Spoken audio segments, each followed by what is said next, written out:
কিছু কিছু সময় শুধুমাত্র নিজেকে নিয়েই ভাবতে হয়, নিজের জন্যই রাখতে হয়। সব সময় যদি নিজেকে উজাড় করে দিয়ে দেওয়া হয় তাহলে কিন্তু নিজেরই মূল্য থাকে না কারোর কাছে। তাই নিজেকে নিয়ে ভাবুন।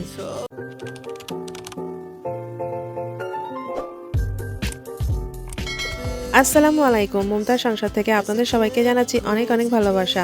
কেমন আছেন বন্ধুরা? আশা করি নিশ্চয়ই সবাই অনেক অনেক ভালো আছেন। আলহামদুলিল্লাহ, আমিও ভালো আছি।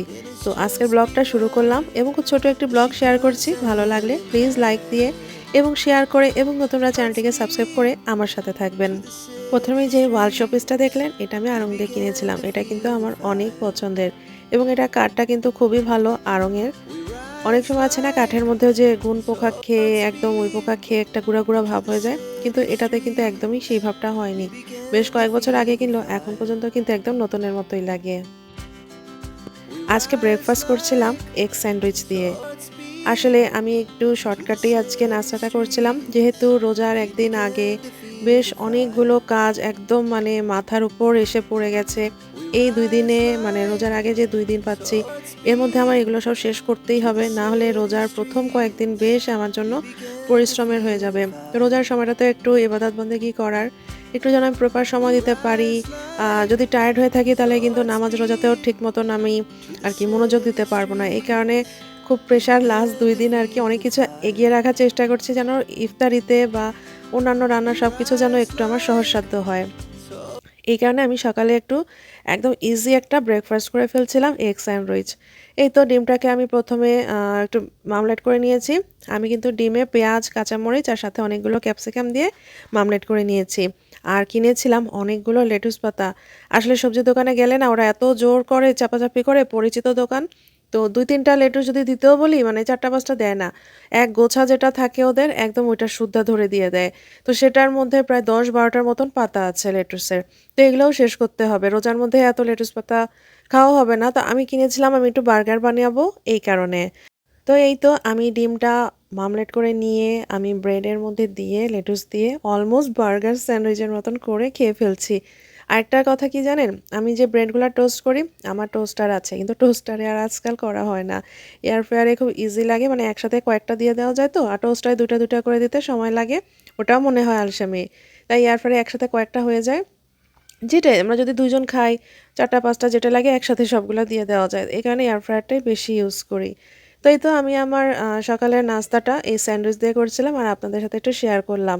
আরও একটা জিনিস আজকে মজার শেয়ার করব, সেটা হচ্ছে ওই যে ছোটোবেলায় আমরা স্কুল গেটের সামনে চালতার আচার খেতাম না?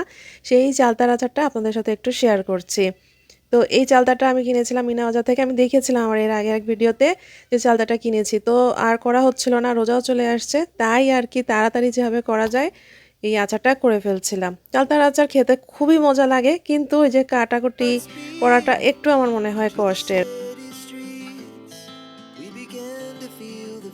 তারপরও অনেক সময় নিজের অনেক পছন্দের খাবারই আজকাল আর রান্না করা হয়ে ওঠে না। দেখা যায় আমার হাসব্যান্ড একরকম পছন্দ করে, ওদের বাসায় একরকমভাবে খায়। দেখা যায় আমি ওইভাবেই আর কি ইউজড টু হয়ে গেছি।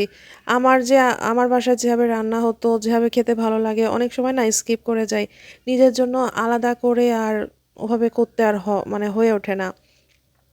কিন্তু চালতার আচারটা তো আসলে কারোর বাসার মতো না, এটা আর কি কমন একটা আচার। তো এটা যার যতটা সবচেয়ে মজা হবে সেটাই আর কি। তো আমি আমার মতন করে চালতার আচারটা করছিলাম।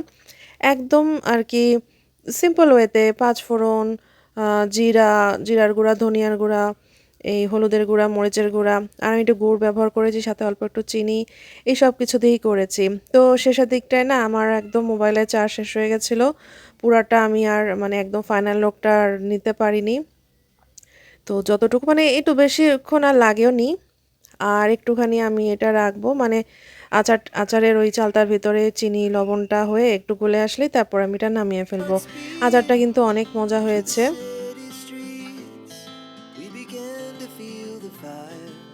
তো আমি তো শুরুতেই বলেছিলাম আপনাদের সাথে আমি খুব ছোট্ট একটা ব্লগ শেয়ার করছি আজকে, খুবই ব্যস্ততার মধ্যে। আমাকে আসলে ভিডিও আপলোড করতে হচ্ছে, যেমন অন্য আপুদের ভিডিও দেখতে হচ্ছে, সাথে কমেন্টস করতে হচ্ছে। সো খুবই ব্যস্ততার মধ্যে। তো ভিডিওটি ভালো লাগলে লাইক, কমেন্ট, শেয়ার দিয়ে এবং চ্যানেলটিকে সাবস্ক্রাইব করে সাথে থাকবেন। আর বিকালবেলায় একটু কোনো রকম চা বানিয়ে খাওয়ার চেষ্টা করছিলাম। বিস্কুটের যেই বয়ামটা ওটাও দেখলাম প্রায় একদম বিস্কুট শেষই হয়ে গেছিলো, তো ওটা একটু রিফিল করে নিলাম। আমার এই চায়ের সাথে এই বিস্কুটটা দিয়ে খেতে খুবই ভালো লাগে। মানে আমি যদি পেট ভরা অবস্থায়ও খাই, যে ব্রেকফাস্ট করলাম বা মানে পেট ভরা অবস্থায় খেলেও আমার চায়ে ডুবাই একটু বিস্কুট, মানে বিস্কুট ডুবাই চা না খেলে একদমই ভালো লাগে না। তো আমি যদি ইফতারিও করি তারপরেও মনে হয় আমি ইফতারি পরে চা খেতে বসলে একটা বিস্কুট আমাকে খেতেই হবে। আর যেহেতু লিকার চা খাই, তো ভালো লাগে না, এই কারণে আসলে এই বিস্কুটটা দিয়ে খাওয়া। দুধ চা খেলে কিন্তু বিস্কুট এতটা লাগেও না। তো এই তো আপনাদের সাথে খুব ছোট একটা ব্লগ শেয়ার করলাম। এই তো আগামীকাল থেকে রোজা, খুবই ভালো লাগছে আমার। ইনশাআল্লাহ রোজা রাখবো। আল্লাহ যেন সবগুলো রোজা রাখার তৌফিক দান করেন এবং আপনাদের সবাইকে রমজানুল মোবারক জানিয়ে আজকে এখানে বিদায় নিচ্ছি। আল্লাহ হাফেজ।